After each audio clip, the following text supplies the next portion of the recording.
tergantung mood. Oh, tergantung. Kalau lagi datang bulan pasti nggak mau deh.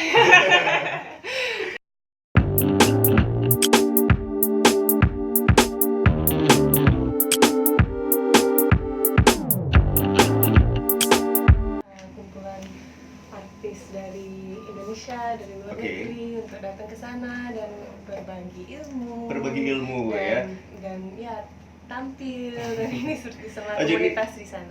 Jadi Sandra di sana ngisi sebagai apa nih? Pembicara kah atau nyanyi juga di sana? Iya, nyanyi juga, tapi sebenarnya saya bikin workshop, fasilitasi workshop di sana. Improvisasi dan kreativitas. Agak sedikit grogi ya Sandra kayaknya. Oke deh. Nah, senang nggak sih bisa datang ke Lampung lagi gitu? Dikasih kesempatan untuk datang ke Lampung lagi? Iya, senang banget. Apa sih yang dirinduin kalau datang ke Lampung lagi? Pengen coba kopinya lagi sih. Kopinya ya? Iya, kopi. Kalau nggak salah sih tadi Aris sedikit stalking ya kan? Oh iya. Instagram story-nya Sandra gitu, kayaknya tadi di bandara nyicip-nyicip makanan tradisional gitu ya. Bener, iya. Suka banget ya gitu dengan makanan tradisional Indonesia ya? Suka banget, selalu cari, dan yang aku paling suka itu dari zaman dulu kita selalu pakai ini daun-daunan atau dibungkusin sesuatu, dan hari ini agak susah untuk cari jajan-jajan yang beneran asli gitu ya, karena memang juga pakai daun-daun itu lebih ramah lingkungan juga ya. Bener banget, lebih ramah lingkungan, dan kalau di bandara susah juga untuk cari. Pas kesana pun ada jajan-jajanan yang enak pakai daun. Tapi kayaknya kalau misalkan Sandra udah di Lampung, kayaknya wajib banget untuk nyicipin keripik pisang Lampung deh. Iya, harus dong. Harus ya nanti ya. Oke deh, jadi nanti di acara Megalitik Millennium Art ini dimulai hari ini ya? Udah mulai. Oh, udah mulai? Iya, 2 hari ini. Oh, 2 hari ini gitu ya, sampai tanggal 27. Sampai tanggal 27 gitu. 26 penutupnya. Terus kalau misalkan soners yang pengen datang ke acara ini besok masih bisa? Masih bisa ya? Langsung aja datang gitu ya ke sana ya? Langsung datang aja, ada website-nya, bisa lihat jadwal di sana, ada banyak workshop, ada banyak yang tampil, ya seru sekali. Tapi kalau misalkan ngomongin soal Sandra gitu ya, apalagi Sandra ini kalau soners mungkin belum tahu, Sandra ini tergabung dalam proyek Darah Muda ya, dengan Danila dan juga Rara Sekar gitu. Nah sebenarnya dari dulu itu udah pengen jadi musisi atau memang baru-baru ini aja gitu? Dari kecil suka nyanyi sih. Ya, selalu dari aku di dalam rahim ibu. Dari rahim ibu yang udah suka nyanyi gitu ya? Ibu suka nyanyi sih. Dia orang Filipina. Orang Filipina. Dan orang Filipina dia terkenal untuk karaoke setiap hari. Oh gitu pagi ya? sampai malam. Waduh, sampai malam udah capek. Mabuk-mabukan karaokean itu budaya Filipina banget. Ibuku juga suka nyanyi. Jadi dari kecil aku suka nyanyi, bikin lagu. Terus ya baru 2 tahun, 3 tahun yang lalu. 2-3 tahun yang lalu ini mulai kayak produktif banget untuk berkarya gitu ya? Iya, sendiri. Kalau misalkan main alat musik itu memang udah dari kecil juga? Iya. Oh, dari kecil juga? Untuk company aja sih. Oke. Wah, ini Sandra ini selain cantik juga berbakat banget soners ya gitu. Wah, ini kayaknya keren banget. Ari jadi kayak jadi minder sendiri gitu ya. Saking kerennya gitu. Kalau dalam musiknya Sandra sendiri ini bergenre apa nih? Kalau soners mungkin di luar sana belum tahu.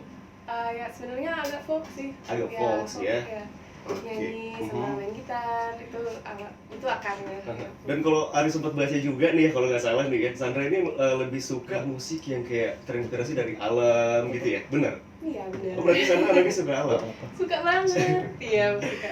Apa nih yang disukai dari alam? Atau kayak suka naik gunung juga kah gitu? Ya suka. Sebenarnya ya tuh kan kalau di kota ramai banget dan kita susah untuk ada waktu untuk nafas, untuk pikir. Dan di alam itu gampang, walaupun masih ada banyak suara-suara. Jadi lebih suka ketenangan gitu ya Sandra ya? Ya benar, dan pas ini pikirannya bisa tenang, baru bisa dapat inspirasi. Bisa lebih dapat inspirasi. Kalau misalnya naik gunung suka? Suka. Kalau di Lampung banyak banget nih gunung yang mungkin wajib Sandra datengin. Keren-keren nih Mas ya.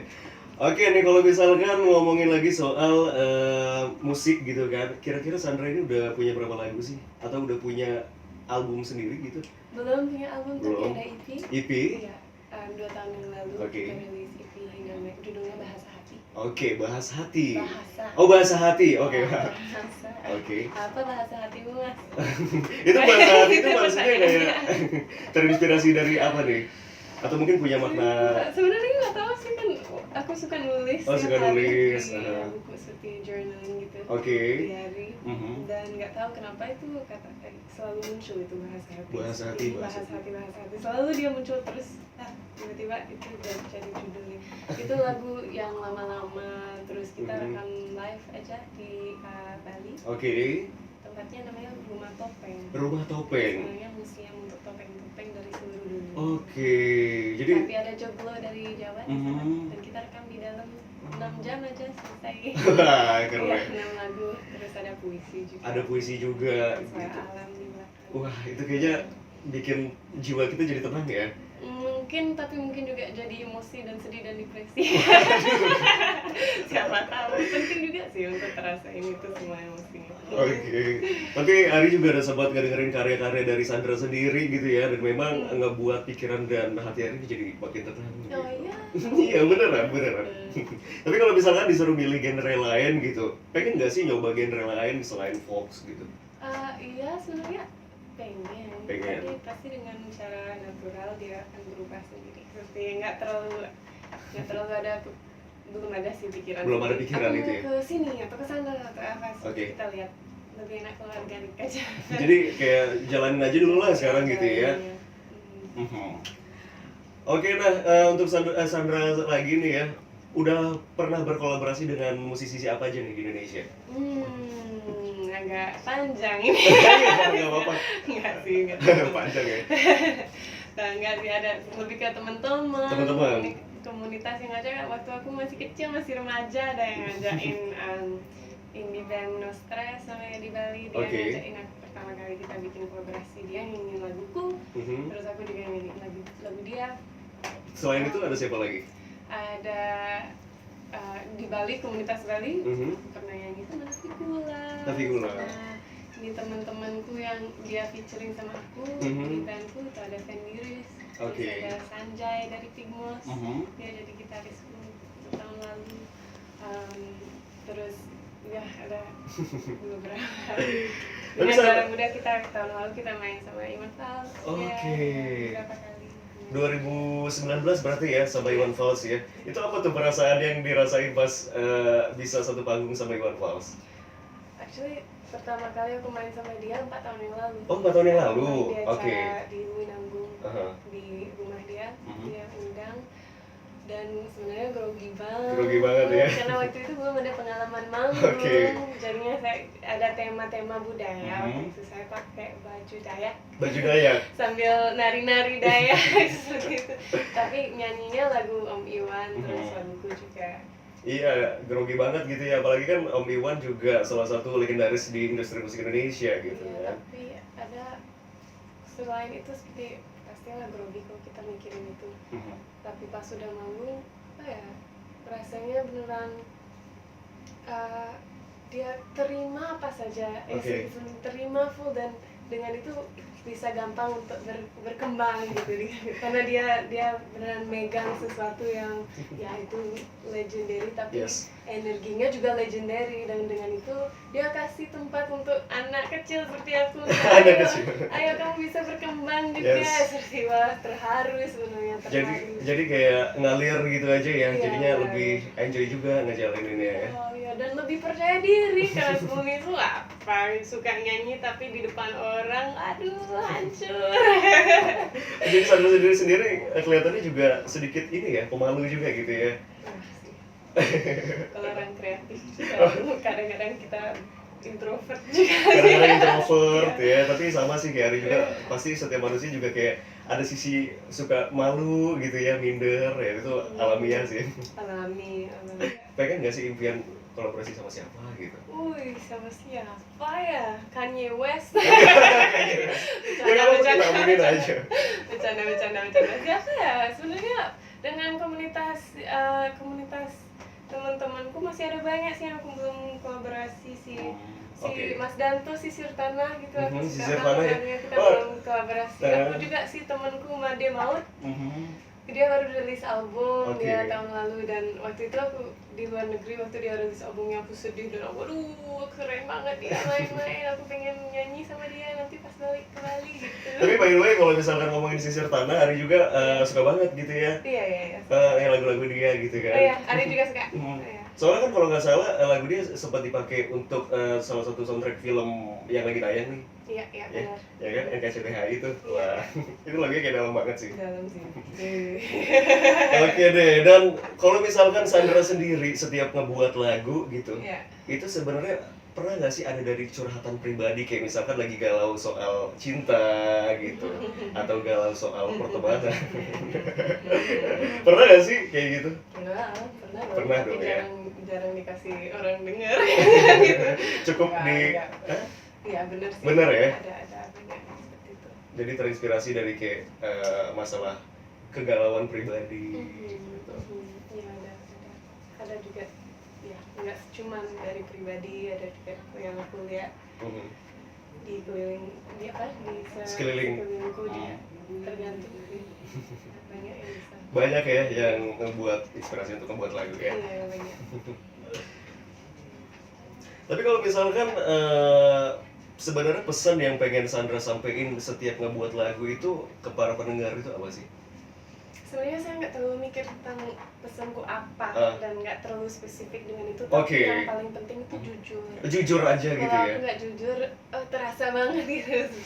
yang 100% harus jujur aja dengan apa. Dan mungkin yang dengerin juga, kalau dia dengerin itu semoga dia juga jujur dengan apa yang dia kerjain di kehidupan dia. Pribadi. Wah, apalagi kayak tadi Sandra bilang kayak waktu ngebuat EP Bahasa Hati ya, itu kayak tiba-tiba terpikir kayak terngiang-ngiang bahasa hati kayak gitu ya. Apa itu ya? Sebenarnya itu pertanyaan. Iya, pertanyaan kayak dalam hati gitu ya. Jadi kayak ya udahlah dibuat gitu ya. Ya udahlah keluarin aja walaupun aku beneran kan aku orangnya sebenarnya perfeksionis banget. Oh, perfeksionis banget ya. Nggak mau keluarin apa, ini udah 3 tahun dari Bahasa Hati keluar aku belum keluarin yang lain lagi karena masih mikirin gimana tapi ya dengan waktu. Ada kesulitan nggak sih waktu ngebuat Bahasa Hati itu? Ada dong. Ada dong ya, pasti nggak mungkin kalau tiba-tiba nggak ada kesulitan sama sekali gitu kan? Apa nih kesulitannya? Aduh, kalau untuk aku kesulitannya lebih ke ini ya mental. Pikirannya ini karena waktu itu nggak tahu ya, mungkin karena ada banyak ini lapis-lapis mungkin. Tapi sebenarnya waktu aku dari kecil nggak terlalu ini ada di sekitarku nggak ada perempuan yang beneran kerja tentang di industri kreatif. Jarang aku lihat perempuan yang beneran bisa sukses di sekeliling sekeliling. Di sekeliling industri. Jadi aku nggak mikir gimana. Pasti aku nggak bisa kerjaan itu gitu. Aku mungkin harus harus kerja di NGO, harus kerja di ini. Itu pikiranku lebih ke sana karena aku suka kerjaan. Sempat ngerasa minder juga gitu kan. Tapi dan akhirnya rilis juga IP-nya ya. Rilis gitu karena seperti nggak ya. Sebenarnya komunitas yang membantu. Temen-temenku semua seperti Sandra ayo bikin sesuatu, kenapa kamu nggak nggak pede, cobain aja, berani aja gitu, dan dengan itu bisa lebih keluarin aja deh. Jadi andil dan support dari teman-teman komunitas ini yang ngebuat Sandra sampai sekarang mungkin kayak jadi lebih semangat dan lebih kuat juga ya. Teman-teman komunitas di Bali tadi yang Sandra bilang ya. Kalau EP Sandra yang dirilis 2 tahun yang lalu ini ada berapa lagu sih? Ada 6 lagu. Ada 6 lagu? Dan 3 puisi. 3 puisi? Jadi 9 track. Apa aja tuh judulnya? Tracknya semua? Ada Shine, Rumah Hati, Emerald, Rest, Remember Roots, sama Rise Warrior. Dan kalau misalkan boleh tahu Sandra, ada nggak sih orang yang menginfluence Sandra bisa sampai sekarang ini tuh siapa sih dalam karir bermusiknya?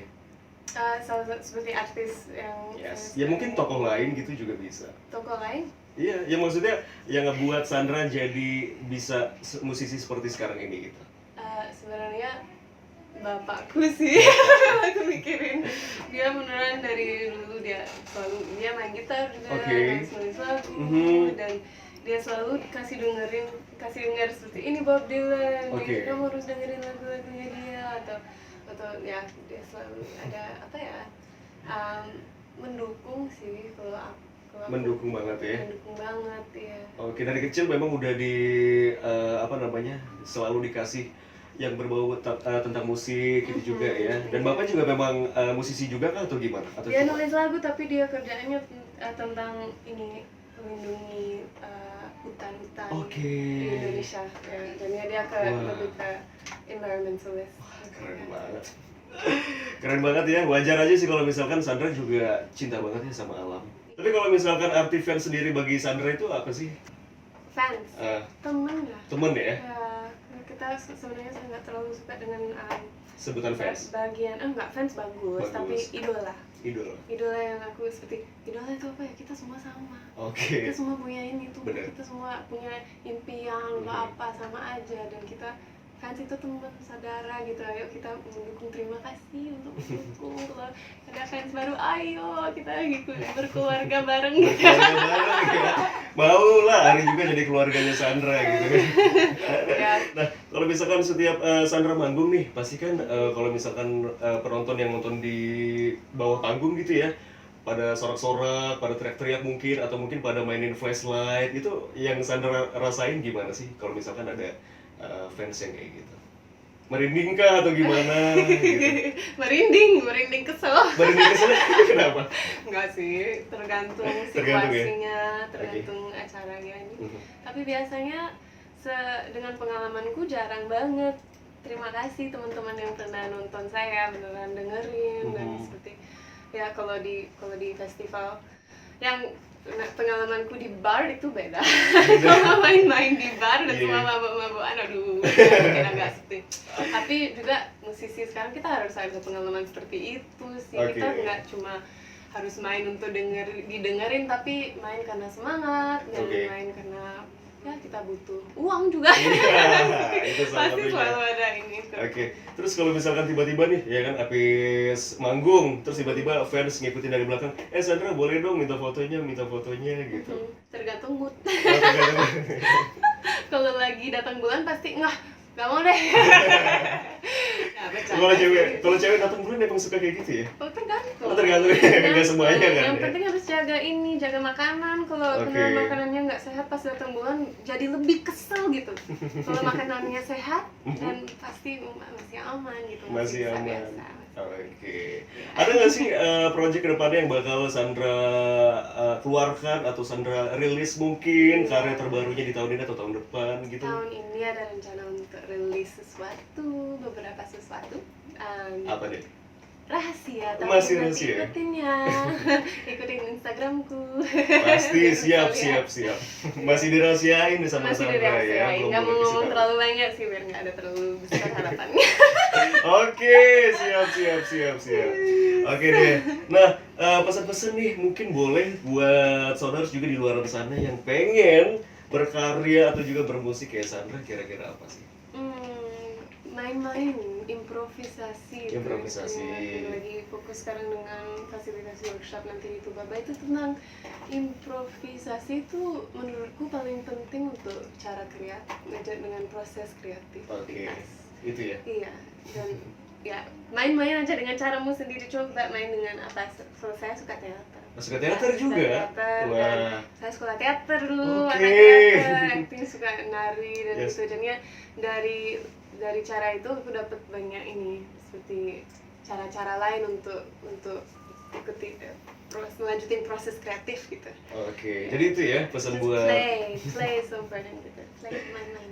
Itu sudah siap pesan-pesan dari Sandra buat kamu yang mungkin pengen juga berkarir dalam industri kreatif, apalagi dalam dunia bermusik, ya improvisasi aja. Lebih sering mencoba juga gitu ya. Saudara, thank you banget buat kamu yang udah ngedengerin Ari Malik barengan Sandra TV dari jam 3 sampai dengan jam 4 ini di Somasi Sonora Meet Up Celebrity. Kalau gitu, ini dia Sandra TV.